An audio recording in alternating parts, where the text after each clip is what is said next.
it's Mia here, and welcome back to another bookish video. Now, a long while ago, I talked about getting the book Ahsoka. Well, I finally was able to finish it with all the other holiday and winter-related stuff that I had to do. So, I'm going to be talking about Ahsoka today. Now, that being said, this does take place after some significant events in the episodes 1, 2, 3, and Clone Wars of Star Wars. So if you have not seen any of them, this is not the review for you to watch right now because it will contain spoilers for all of the 4 things listed above.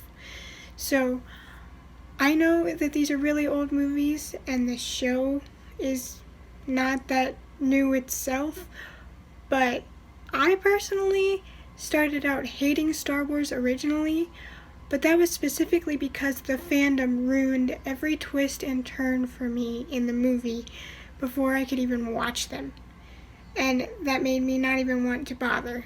So in case people are here that have not seen episodes 1, 2, and 3 or the Clone Wars, skip this review entirely, as well as those of you who have not read the book. Now, assuming those of you that do not want spoilers are gone, let's continue with this.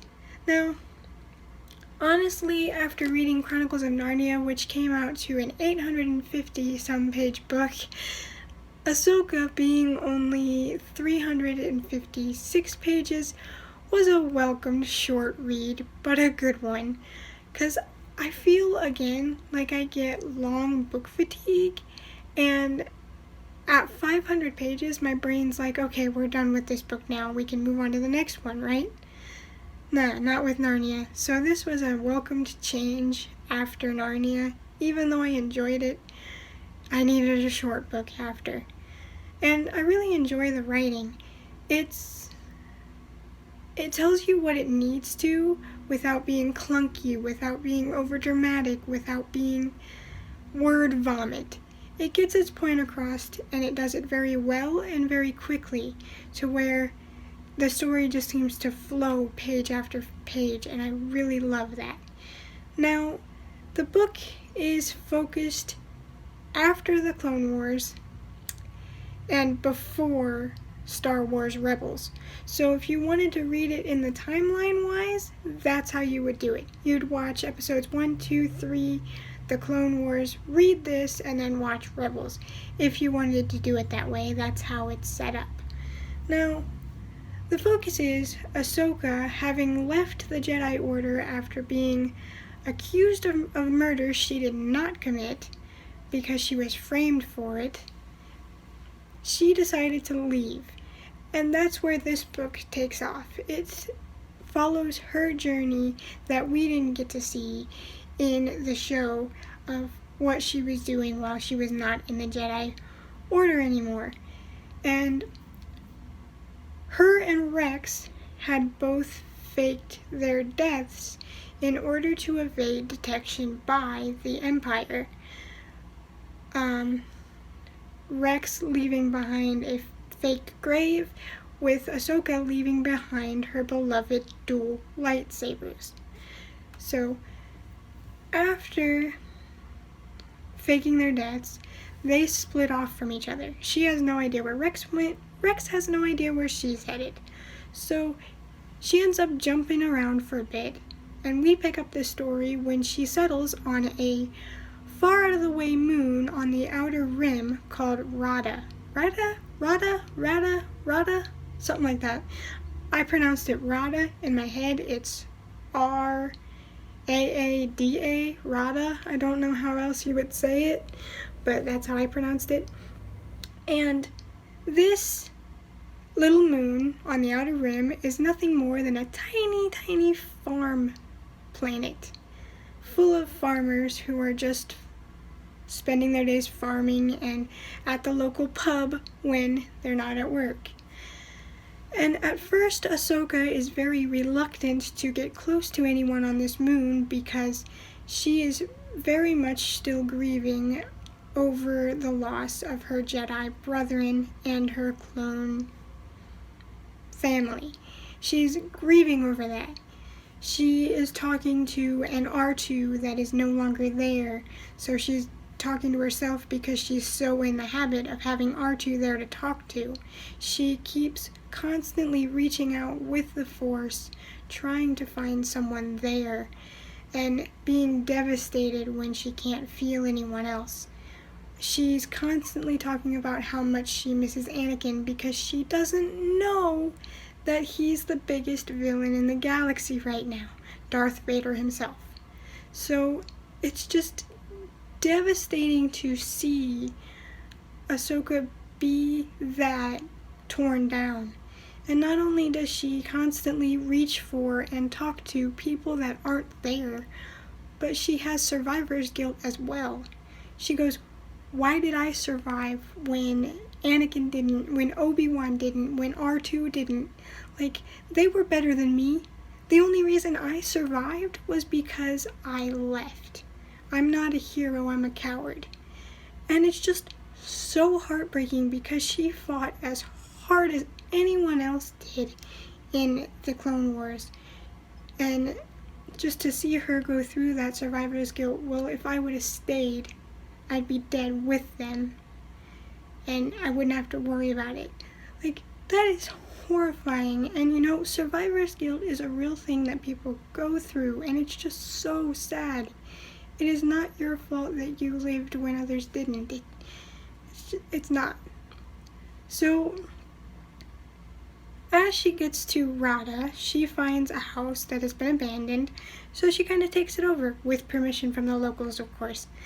And she has this weird thing she does that for the longest time I wasn't sure why she did it, but it pays off in the end, which I'm really happy for, because she collects these little broken bits of machinery and she keeps them on a little pouch with her. At first I thought it was kind of like a security thing because she always talked about how her and Anakin would fix droids and he taught her how to fix things and build machines and fix a droid and do all this. And so I thought that's what it was about, like a way to keep Anakin close to her by keeping these broken tiny bits of machinery. But in her being a good mechanic, that's how she starts finding her place on this new moon. This girl by the name of Kaden kind of breaks into her place and is like, hey, yo, you're new here, let's be best friends. And like, she comes in and she's like giving Ahsoka food and she's like, hey, you can fix droids, because she was talking about how her farmer machinery kind of broke and now she can't really help. So Ahsoka offered to fix it for her, and Kaden offered to pay her in food. So that's Ahsoka's first interaction there, is a young girl named Kaden breaking into her house, telling her about a droid broken, and then offering her food to fix it. So that's where we see Ahsoka. She's kind of not only trying to get over the fact that she did survive the Clone Wars and that she is alone as a Jedi now, but she starts to slowly come into life with these farmers and on this farmer village with Kaden, her sister Mara. I'm not good with names. I pronounced it Mara in my head. But then there was Selden, Coven, and I'm forgetting the other girls' names. There's a lot of names in this book, and they're all fantasy names. They're all kind of hard to remember. But she kind of falls in with this group of the farmers, and they start to become a family to her. And she's like, I'm not a Jedi. I have to hide my powers because if they find out who I am, they are going to kill me. So she's not only hiding her powers, but of course her name was well known in the Clone Wars, so she assumes a fake identity as a girl named Ashla. And that's all these farmer group know her by. So she doesn't want to deceive them because she genuinely is starting to see them as friends and even as family. But she knows that if she's found out, it will not just be her getting hurt. They will be hurt just to hurt her. So she's like, I can't tell them now. I can't, because I'm not going to be the one hurt if I do. They will hurt them to get to me. So it's just all around, all the odds, the entire book seem to be against Ahsoka, and you're like finally rooting for her when she starts to feel at home here. And then, of course, bad luck has it, the Empire strikes an interest in this little farm moon called Rada, because they need to up their food production for the military soldiers to have something to eat on the battlefield. So they send an Imperial to the moon to scope it out and to start farming production there of this super substance plants that eats away the nutrients of the soil and takes away the life of the plants that they were growing on Rada. Taking away rations, inserting a curfew, and basically forcing them to work from dawn till dusk to get this nutrient-rich superfood that's easily compact in their pockets. And Ahsoka's like, we can't have this, we gotta do something. They're killing anyone that decides not to help them. They are hurting people. And naturally, her being the good person she is, and being a capable fighter, and being the strategist she was from the Clone Wars, stands up to help yet again. Then she gets discovered as a Jedi when trying to help her friends escape. So she has to flee Rada, and she goes to bounce around the galaxy. We don't really know where she goes. She goes around doing all these little good deeds. They don't tell us where, they don't tell us what deed, they just tell us she's doing good deeds throughout the galaxy. Which then again is traced back to her everywhere she goes, because it's awful convenient that all these things started happening once a Jedi was found.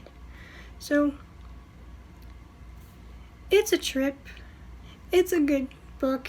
Like, it's got some heart-wrenching moments, it's got some great moments, it's got some sad moments, and it makes you feel a lot of different ways. And I'd be lying if I said it didn't.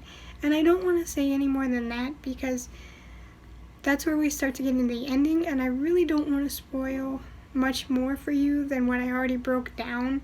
Like, you can get the general gist of it because you know how the Empire is. They're gonna find their way to her eventually to screw things up, because that's all they do is screw things up. They're evil, what do you expect? But yeah, I would rate Ahsoka probably a 4.5 out of 5.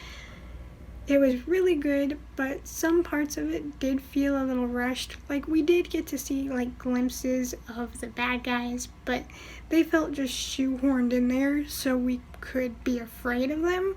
They didn't really feel as explored, which I get it. This book is focused on Ahsoka, but if you're gonna half explore the baddies and just try to make us afraid of them, and do it in like a paragraph, don't bother. Just have a mysterious person show up out of nowhere and cause havoc. That would make me more afraid than this too-big bad guy trying to act tough because he killed one of his own minions, because that's scary. Like, but yeah, this is definitely a 4.5 out of 5. It was so good. I'm so glad I impulse bought this, because when I originally got this, I was just aiming for the Narnia book, not this, but I spent less on the Narnia book than I thought I was going to, and I was like, mine. So that's my thoughts on Ahsoka. I thought it was a really good read. It'll have you on the edge of your seat talking about Ahsoka's story, and it's just so cool.